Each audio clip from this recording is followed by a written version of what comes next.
is CNN 10, and it's great to have you watching again. I'm Carl Azus reporting from the CNN Center. Once again, North Korea has defied international demands to give up its nuclear and missile programs. They're illegal as far as the United Nations is concerned. They're a right as far as North Korea is concerned. And the communist country said on Sunday that it had successfully tested out a hydrogen bomb, an extremely dangerous nuclear weapon. It was apparently tested underground, causing an earthquake of magnitude 6.3, a strong tremor. And North Korea looks like it's getting ready to launch more test missiles, according to South Korea. That country has strengthened an American-made missile defense system. It says the U.S. is going to increase its military presence in the region. This would be the 6th time that North Korea has tested out a nuclear weapon, but it appears to be the first time it's tested one this powerful. Hydrogen bombs have never been used before in warfare. Atomic bombs have. This is what the US dropped on Nagasaki and Hiroshima back in 1945, ultimately killing more than 200,000 people. But the H-bomb is at least hundreds of times more powerful than the A-bomb. The H-bomb has a far larger yield than traditional weapons, meaning that devices can be smaller while causing greater devastation.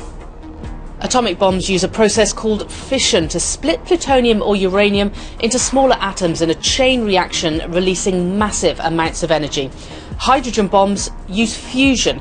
Instead of splitting the atoms, it combines small atoms like hydrogen.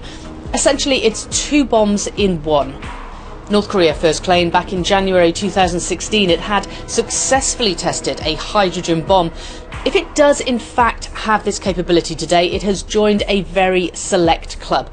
Only the US, Russia, the UK, France and China have carried out confirmed tests of hydrogen bombs. In an emergency meeting of the United Nations Security Council, U.S. Ambassador Nikki Haley said, quote, "Enough is enough." We have taken an incremental approach, and despite the best of intentions, it has not worked. The U.S. wants the United Nations to level the strongest sanctions possible against North Korea. This might include stopping oil shipments to the country. The U.S. thinks that would hurt North Korea's economy so much that the nation would be pressured to discuss with other countries a peaceful way forward. North Korea gets most of its oil from China, a North Korean ally, so we don't know yet if the sanctions will actually get passed. But because the United Nations says North Korea has evolved from being a regional troublemaker to a global threat, countries around the world are watching what happens here. It's not necessarily things that we haven't heard before, but the difference is that North Korea has been following through on the threats that it has been making, because they have been talking about. They put out a photo of their leader, Kim Jong-un, standing in front of a miniaturized nuclear warhead, and then hours later they tested a nuclear device. They launched an intermediate-range missile, and they said that the future launches would be targeting the Pacific Ocean and aimed to contain the U.S. territory of Guam. And now you have South Korea saying that they believe we could just be days away from another North Korean ballistic missile launch, possibly fired toward the Pacific, possibly toward Guam. And so North Korea continues to make these threats that they are delivering on. Now, again, what we've seen from North Korea continue to be tests that don't cross the red line of actually an attack, something that the U.S. would be forced to respond to. And I think that that needs to be pointed out, that North Korea has had very dangerous weapons capabilities for a long time. And what they have done is they have tried to demonstrate their abilities as a deterrent against military action by the United States. So I don't get any indication from my trip just last week to Pyongyang, arrived back on Saturday, that North Korea wants to start a war with the United States. I think it's the opposite, but the fear is that this is so much provocation in the region, and one misstep could cause this region to stumble into a war, because that's how wars often begin. It's not an intentional act, but it's you stumble into a war, like World War I. That's the fear out here right now. In some parts of Texas, the floodwaters have started receding. Houston's mayor says 95% of the city is now dry. In other areas, the flooding and the dangers it brings will stick around for days. It's been a week and a half since Hurricane Harvey hit southeast Texas, and the state's governor says it'll take years to recover. On Wednesday, the U.S. House of Representatives is expected to vote on a bill that sends billions of dollars of help to the region. The overall cost of the storm, which could exceed $100 billion, would be the greatest in U.S. history. Meantime, trouble in the Atlantic. Hurricane Irma is spinning toward the Caribbean, and the Category 4 storm was expected to get stronger. It's not clear yet where Irma will go or whether it'll threaten the continental U.S., but large waves have begun crashing on the shores of the Leeward Islands on Monday. It's been said Rome wasn't built in a day, but it's also been said there's a city named Rome on every continent. Is it true? Depends on your definition of Rome and continent. First off, you can't go off R-O-M-E. A variation on this is Roma with an A, and there is either a Rome or a Roma on every continent except Antarctica. There are no cities on Antarctica. So, if you're willing to accept R-O-M-A and you're willing to forget about Antarctica, well then Roma no further for the answer. Now that's random.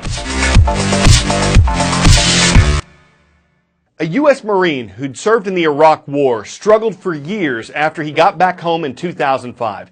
He was suffering from a traumatic brain injury and post-traumatic stress disorder. But he says he started to heal after he bought a surfboard at a yard sale and put it to use. And the organization he founded for others like him has helped 300 people in the last 2 years.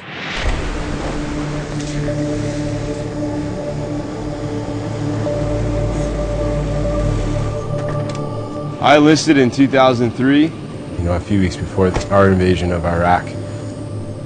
We learned really quick that we could take casualties. People got blown up, people got shot.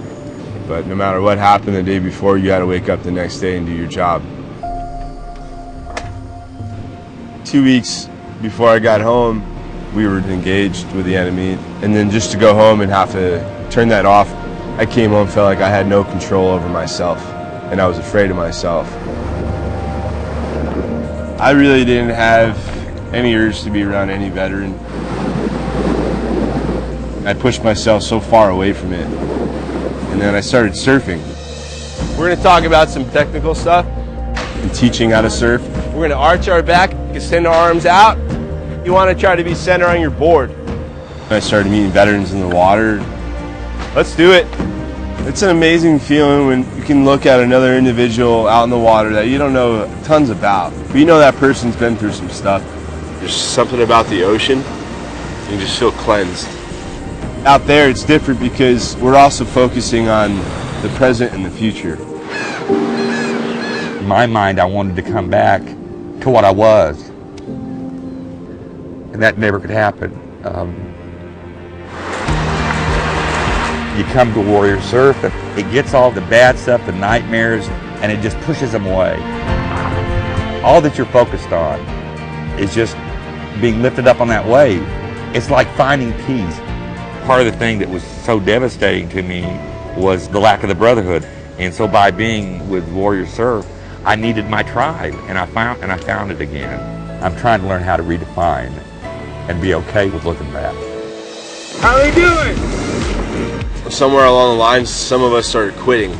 This place doesn't breed quitters. 3, 2, 1, go. Stand up, Allie. You take that energy of everyone else around you. It's not going to end when you get out of the water. You're going to keep on going. I'm full of joy when I know that their heart's a little bit lighter and they actually can enjoy this beautiful life.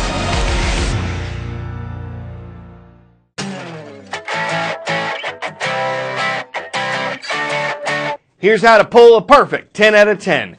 For a Guinness World Record, it wasn't just a question of how many pull-ups a guy could do, it was a question of how many he could do in a minute. The first 38 or so seemed to come pretty easily, but then the clock started to wind down and the real work began.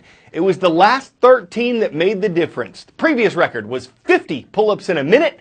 Adam Sandell's total for the new world title, 51. Which sets a new high bar. Of course, to break that record, you'd have to have a pretty hard core. You'd have to stick your chin out. You'd have to be armed and dangerous. But once you got your trap set and had the right latitude, all that's left to do is to put your back into it. I'm Carl Azus, and that's CNN 10.